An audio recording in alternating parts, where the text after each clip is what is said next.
Bienvenue dans ce nouveau numéro d'Éco-Région, c'est le magazine des entreprises qui font bouger vos territoires. On commence tout de suite avec le sommaire.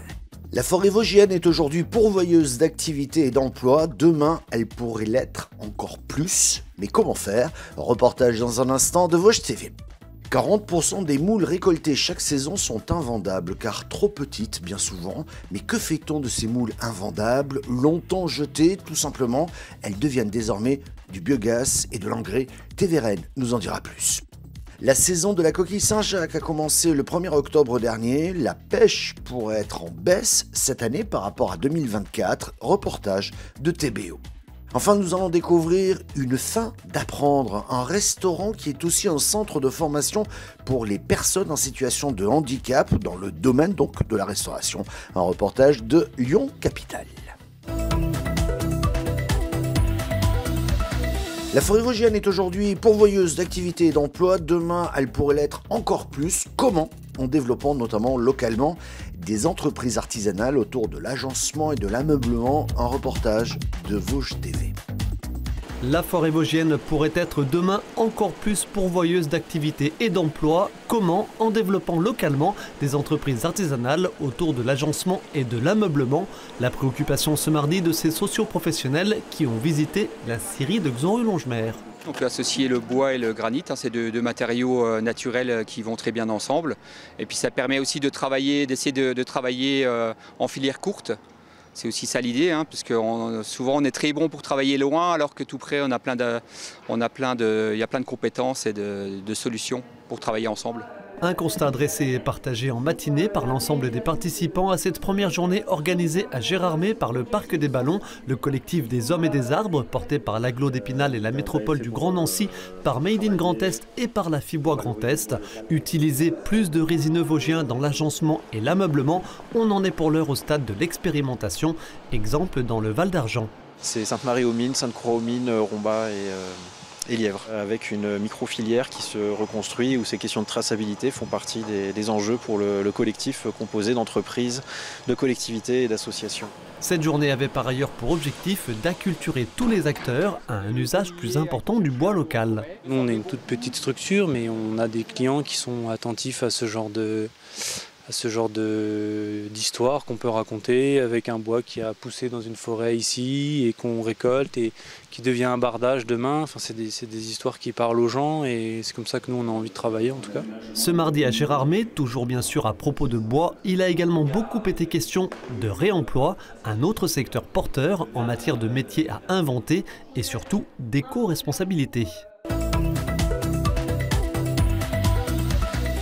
Après 7 années de recherche et développement, le groupement des producteurs Cultimer a mis au point un système révolutionnaire permettant de valoriser les petites moules non commercialisables en les transformant notamment en biogaz ou encore en engrais. Un reportage de TVRN. Après 7 ans de recherche et mise au point au sein du groupement de producteurs Cultimer, le prototype innovant de fermentation des moules est désormais opérationnel. Le procédé est intégré dans un conteneur maritime d'où il ressort 2 produits après chauffage de la matière à 55 degrés durant 3 jours. Des coquilles de moules dépourvues de chair qui vont être épandues en tant qu'épandage agricole pour notamment lutter contre l'acidité des sols. Et on obtient également un hydrolysat issu de la fermentation de la chair de moule qui va être méthanisée et transformée en biogaz, en biométhane. Avant d'être acheminé vers un méthaniseur, le liquide est chauffé à 70 degrés pour raison d'hygiène. Donc ça fonctionne depuis déjà quelques mois et donc on est sur une innovation qui est complémentaire avec les déchets agricoles. Cette méthanisation permet de régler le problème de la gestion des moules sous taille non commercialisables, représentant tout de même 40% des récoltes sur une saison et qui jusque-là étaient rejetées en bord de côte sur les zones de marnage. La saison de la coquille Saint-Jacques est ouverte. La campagne de pêche a débuté le 1er octobre dernier en baie de Saint-Brieuc. Après une saison 2024 exceptionnelle, le nombre de coquilles est en baisse cette année. Un reportage de TBO. La saison de la coquille Saint-Jacques est ouverte. La campagne de pêche débute ce mercredi 1er octobre en baie de Saint-Brieuc. Après une saison 2024 exceptionnelle, le nombre de coquilles est en baisse cette année. Principalement du fait qu'il n'y a pas trop de relèves, c'est-à-dire les jeunes coquilles Saint-Jacques qu'on voit pour la première fois lors de notre campagne d'évaluation directe, apparemment, elles ne sont pas au rendez-vous au même niveau que les années récentes. Et ça, c'est une constante commune aussi avec d'autres gisements. C'est-à-dire en 2024, il y avait des facteurs qui ont empêché d'avoir une très bonne reproduction. La pêche à la coquille Saint-Jacques est très encadrée en France. Elle compte 800 navires et près de 3000 pêcheurs. Les quotas restent fixés à 10,5 tonnes par bateau et par jour de pêche pour les dragueurs et 500 kilos pour les plongeurs. Selon l'Ifremer, il est important de maintenir cette réglementation pour préserver l'espèce. Comme il y a moins, ça veut dire qu'il faut adopter encore plus une politique de reliquat de pêche. C'est-à-dire, on va essayer de préserver davantage les classes les plus âgées. C'est ce qu'ils font à merveille en baie de Saint-Brieuc, globalement en Bretagne Nord, et préserver un peu plus pour pallier les années creuses. 48 000 tonnes de coquilles ont été débarquées en France lors de la saison 2024-2025, dont 10 000 en baie de Saint-Brieuc.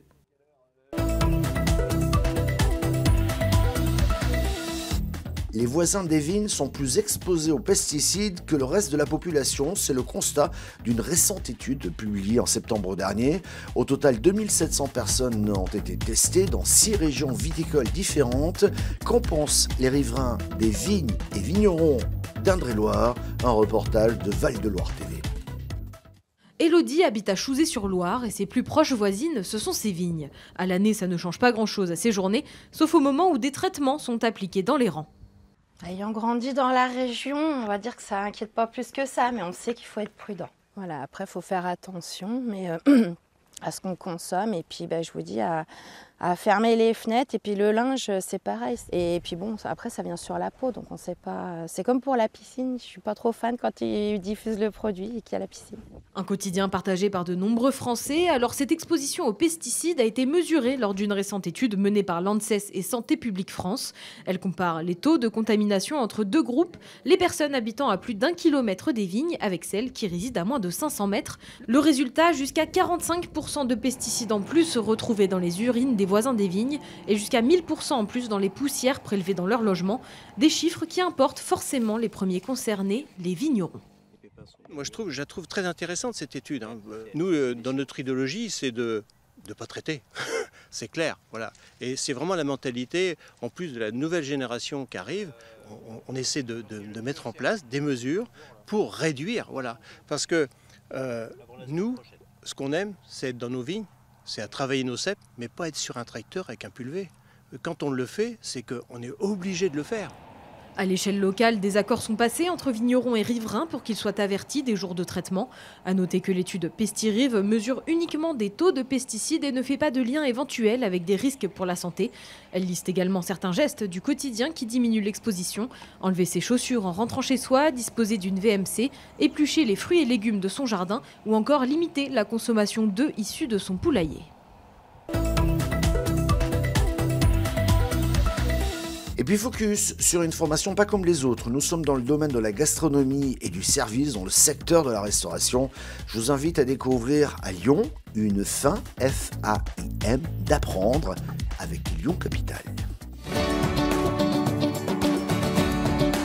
Dominique Moreau, chef Toque Blanche lyonnaise. J'ai la chance d'être le président de l'association Une envie d'apprendre. C'est une association qui a pour but de rencontrer, de recruter, de détecter des compétences chez des personnes en situation de handicap quelconque. On a la chance de rencontrer à chaque fois des personnes motivées qui s'impliquent dans le monde de la restauration parce que c'est notre métier.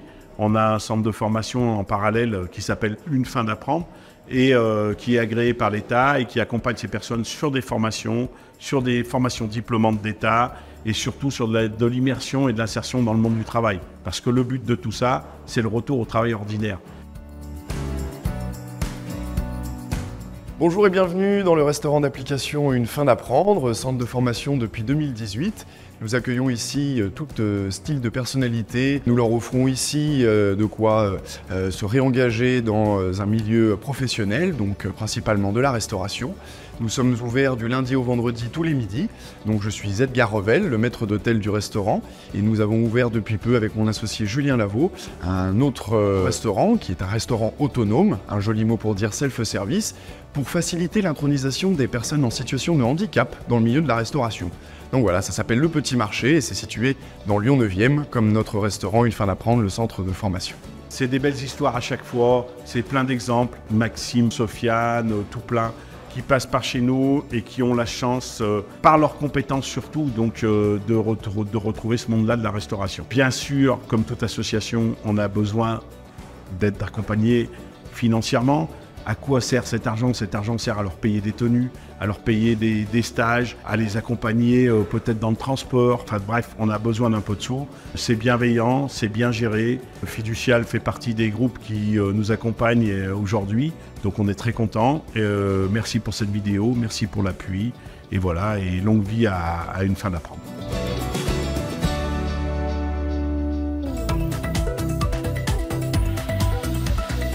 Allez, pour terminer, nous partons à la découverte, plutôt dans les coulisses, des carrières de Lémont en reportage de Puissance Télévisions.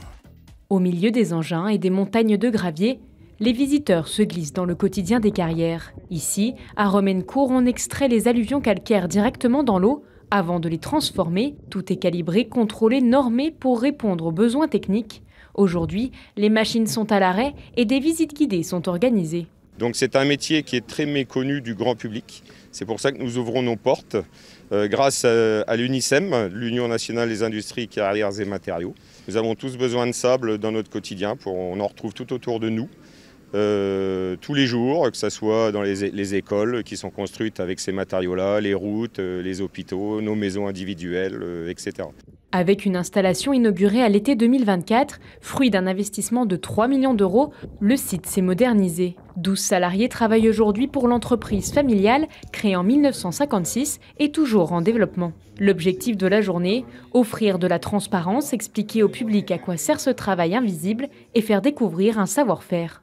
Il y a des connaisseurs qui viennent charger, qui connaissent déjà, mais qui connaissent les granulats, mais qui ne connaissent pas forcément le principe d'extraction, de concassage, tout ça. Donc ils sont contents d'apprendre. Et il y a des personnes qui ne connaissent pas du tout, qui découvrent totalement. Et pour l'instant, ça se passe bien. On est toujours cachés dans notre carrière, personne ne nous voit et nous croit gros pollueurs. Donc on aimerait montrer que ce n'est pas que ça, quoi. Et qu'au contraire, il y a très peu de pollution dans notre métier, quoi.